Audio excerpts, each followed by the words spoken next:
Hello friends, lovely bio classes में आपका स्वागत है। आज मैं आपके साथ शेयर करने वाली हूं कि कैसे आप 6 दिन के अंदर अपना गेट क्वालिफाई कर सकते हैं। ठीक है, तो आज के दिन हम जो डिस्कस करेंगे वो बात कर रहे हैं गेट लाइफ साइंस की।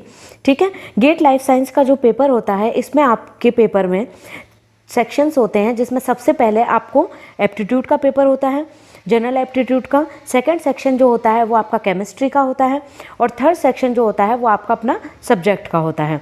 ठीक है, तो देखिए, अगर आप केमिस्ट्री में बहुत ज़्यादा अच्छे नहीं हैं मेरी तरह, और आप एप्टीट्यूड भी बहुत अच्छे से नहीं कर पाते हैं, फिर भी मैं आपको ऐसे टिप्स दूंगी जिससे आप क्वालिफाई आसानी से कर पाएंगे सिर्फ अपना सब्जेक्ट पढ़कर।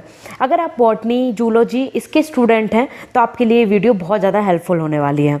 ठीक है, तो आज के दिन जो मेरा मेन टारगेट है वो है बॉटनी और जूलॉजी पर, कि बॉटनी और जूलॉजी का सिलेबस क्या है और 6 दिन में हम क्या पढ़ के इसे क्वालिफाई कर सकते हैं। तो देखिए, इसमें जो होता है, हमारा जो सब्जेक्ट होगा, जो मेन सब्जेक्ट होता है, इसमें चॉइस होती है। जैसे आपके पास बॉटनी, जूलॉजी, ठीक है, बायोकेमिस्ट्री, फूड टेक्नोलॉजी और माइक्रोबायोलॉजी। आप इन 5 सब्जेक्ट में से कोई से भी 2 सब्जेक्ट चूज़ कर सकते हैं।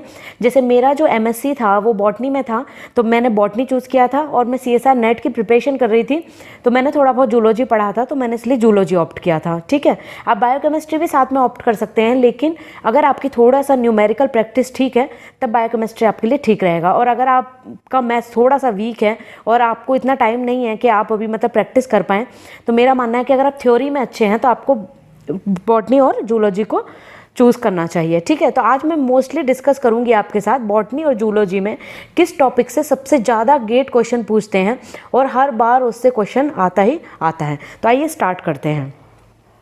ये देखिए, आप देख सकते हैं कि ये बॉटनी का सिलेबस है गेट का। ठीक है, जिसको XLR से हम रिप्रेजेंट करते हैं गेट के through.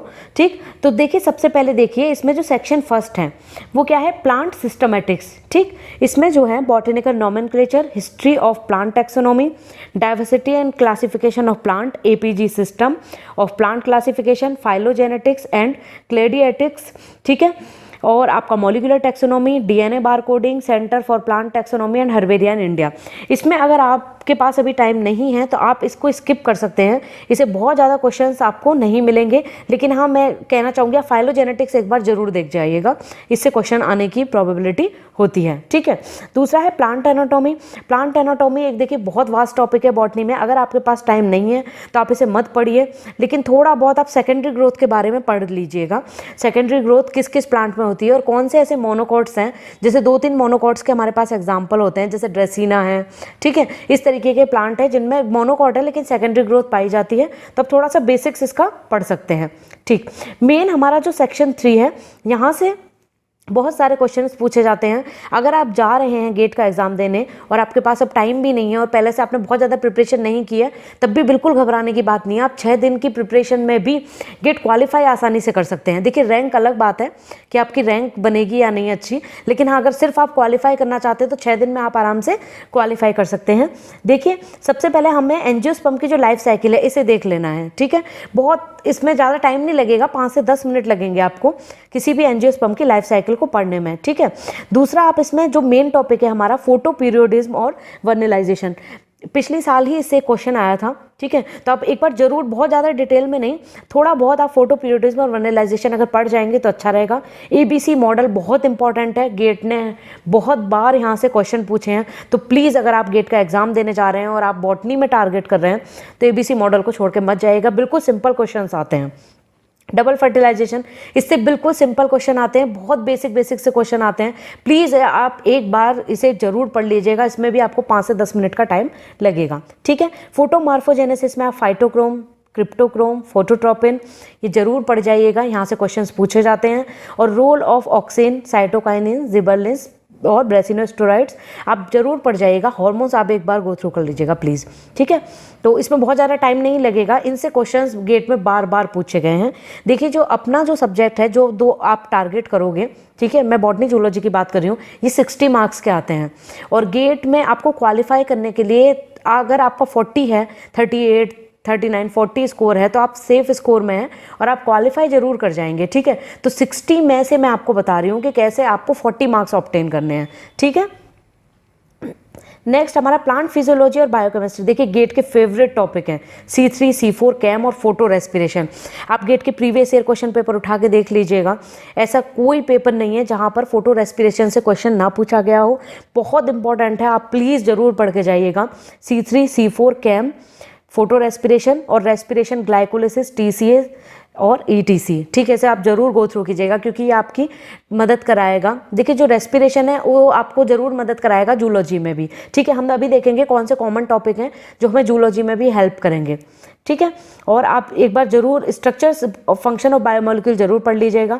Protein, carbohydrate, lipid, nucleic acid, enzyme kinetics अगर आपके पास टाइम है तो थोड़ा बहुत देख जाइएगा प्लीज़, क्योंकि उससे भी क्वेश्चंस आते हैं। ठीक है, structure and biosynthesis of major plant secondary metabolite. आपको सेकेंडरी मेटाबोलाइट चाहे बहुत डिटेल में ना पढ़ें, लेकिन इसे थोड़ा थोड़ा सा आप पढ़ लीजिएगा क्योंकि यहाँ से ये गेट का फेवरेट है और यहाँ से बहुत ज़्यादा क्वेश्चन इससे आते हैं। ठीक है, नेक्स्ट है हमारे पास जेनेटिक्स एंड जीनोमिक्स। जेनेटिक्स का एक क्वेश्चन जो रिकॉम्बिनेशन वाला होता है वो हर बार गेट में पूछा जाता है। ये बॉटनी में भी आ सकता है और जूलॉजी में भी आ सकता है, तो ये टॉपिक तो डबल स्कोरिंग है, आपको पढ़ना ही चाहिए।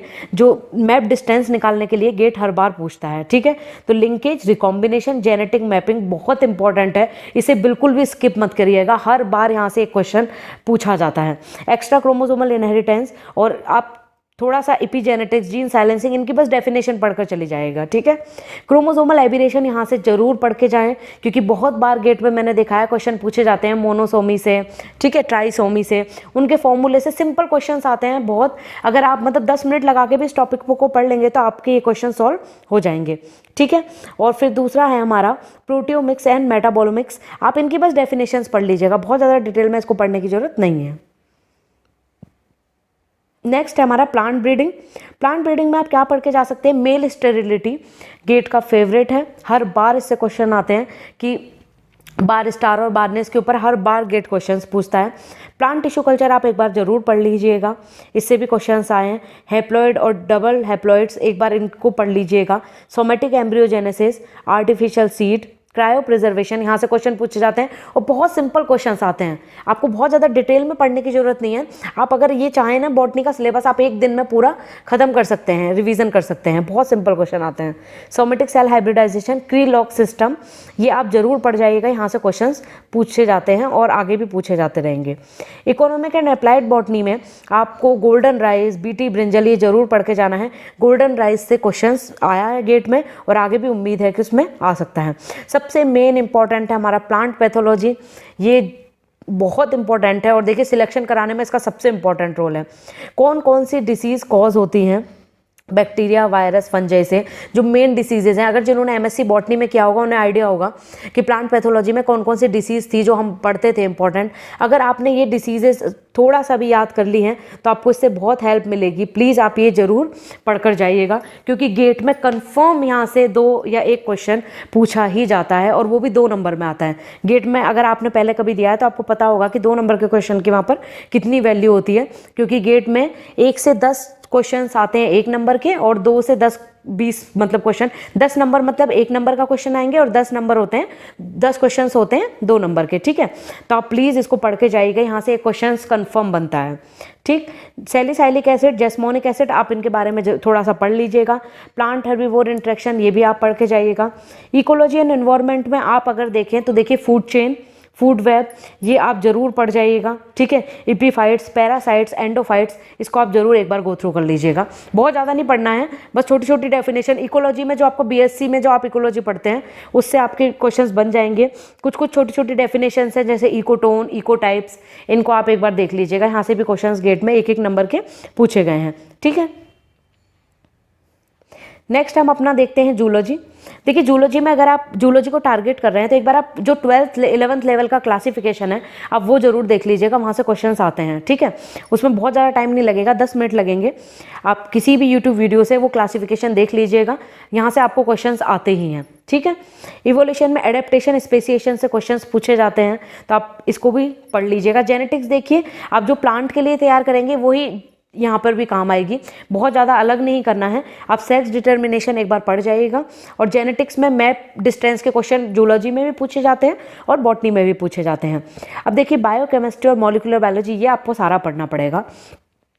न्यूक्लिक एसिड, प्रोटीन, ये हमारा बॉटनी में भी है और ये जूलॉजी में भी है। रेप्लिकेशन कैसे होता है, सेंट्रल डोग्मा, क्रेब्स साइकिल, देखिए मैंने आपको बताया था कि रेस्पिरेशन दोनों में ही हेल्प करेगा, बॉटनी और जूलॉजी। बहुत सारा सिलेबस एक सा ही है, तो इसीलिए मैं आपको, अगर आप सब्जेक्ट के लिए कंफ्यूज हैं कि हम बायोकेमिस्ट्री चूज़ करें या जूलॉजी करें, अगर आप बॉटनी के स्टूडेंट हैं या जूलॉजी के स्टूडेंट हैं, तो मैं आपको कहना चाहूँगी कि आप, अगर आपके पास 6 ही दिन है और आपने पहले से बहुत ज़्यादा अगर प्रिपरेशन नहीं की है, तो आप बॉटनी जूलॉजी के साथ अगर रिस्क लेना चाहते हैं तो हो सकता है आप इजीली क्वालिफाई कर जाएं। जो मैं टॉपिक्स बता रही हूँ आप इनको पढ़ कर जाएंगे तो ठीक है।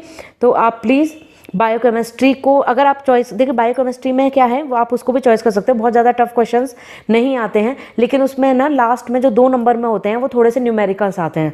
अगर आप वो अच्छे से सॉल्व कर पाएंगे, आपकी प्रैक्टिस है, तो आप अच्छा स्कोर कर पाएंगे बायोकेमिस्ट्री में। लेकिन अगर आपकी वो प्रैक्टिस नहीं है तो आप बॉटनी जूलॉजी के साथ सेफ स्कोर कर सकते हैं, ठीक है, क्योंकि इनका सिलेबस बहुत सारा क्या है, सिमिलर है। तो ये आपको पूरा पढ़ना पड़ेगा, vitamins, minerals, hormones, their action, ये काफ़ी सारा टॉपिक तो हमारा बॉटनी में ही कवर हो गया था। सेल बायोलॉजी में तो स्ट्रक्चर्स तो पता होना ही चाहिए। सेल साइकिल बहुत इंपॉर्टेंट है, माइटोसिस मियोसिस गेट का फेवरेट है, हर बार वो वहाँ से क्वेश्चन पूछते ही पूछते हैं। साइटोस्केलेटन आप एक बार जरूर पढ़ जाइएगा, ठीक है।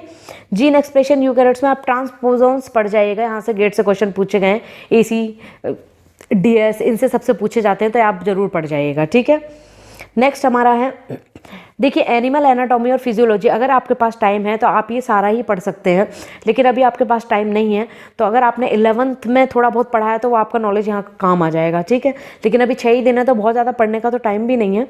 आप एक बार पैरासिटोलॉजी में होस्ट पैरासाइट रिलेशन और प्रोटोजोन और हेलमिन्थ्स के बारे में ज़रूर पढ़ें, यहाँ से क्वेश्चंस गेट से आते ही आते हैं। डेवलपमेंटल बायोलॉजी में बहुत ज़्यादा नहीं, बहुत ही सिंपल और डेफिनेशंस पढ़ जाएं, सेलुलर डिफरेंशिएशन, ऑर्गेनोजेनेसिस क्या है, बिल्कुल सिंपल तरीके से बस डेफिनेशन को आप एक बार देख लें, बहुत सिंपल क्वेश्चंस आते हैं, आपसे आसानी से हो जाएंगे। इकोलॉजी आपके लिए सेम ही है, जो आप बॉटनी में पढ़ेंगे वही आपका जूलॉजी में भी काम कर जाएगी। एनिमल बिहेवियर में देखिए आप जरूर पढ़ जाना टाइप्स ऑफ बिहेवियर, यहाँ से क्वेश्चंस पूछे जाते हैं, इंस्टिंक्ट, लर्निंग, मेमोरी, ठीक है, फेरोमोन्स, ये आप एक बार जरूर पढ़ लीजिएगा, बहुत ज़्यादा टाइम नहीं लगेगा। देखिए आप इस सिलेबस को अगर चाहें तो 2 दिन में कवर कर सकते हैं, और बहुत ही ज़्यादा मोस्ट इंपॉर्टेंट स्ट्रेटेजी आपकी ये रहेगी कि आप प्लीज़ कम से कम 6 ईयर या 7 ईयर, अभी बहुत कम टाइम है, आप गेट के क्वेश्चन सॉल्व जरूर कर लें।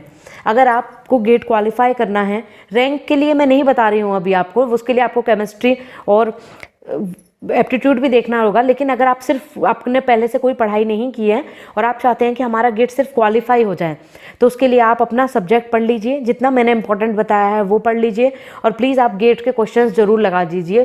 प्रीवियस ईयर 6 और 5 ईयर क्वेश्चंस अगर आप लगा लेते हैं तो आपका डेफिनेटली सिलेक्शन हो जाएगा, आप 40 मार्क्स ईजिली ला पाएंगे अपने ही सब्जेक्ट में 60 में से, आपको एप्टीट्यूड और केमिस्ट्री भी करने की जरूरत नहीं पड़ेगी। अगर आपको उसमें आता है तो आप कर सकते हैं, अगर आपको अच्छा स्कोर चाहिए, लेकिन आप अगर थोड़ा सा वीक हैं केमिस्ट्री में और अब आपके पास टाइम भी नहीं है पढ़ने का, तो आप ये मैंने जो बताया, आप इस स्ट्रेटेजी को अगर फॉलो करते हैं तो आप आसानी से गेट क्वालिफाई कर पाएंगे, ठीक है। थैंक यू स्टूडेंट्स, प्लीज़ मेरे चैनल को सब्सक्राइब करें, शेयर करें, ठीक है, और कोई भी आपको अगर क्वेश्चन है तो आप वो कमेंट में बता सकते हैं, ठीक है। Thank you.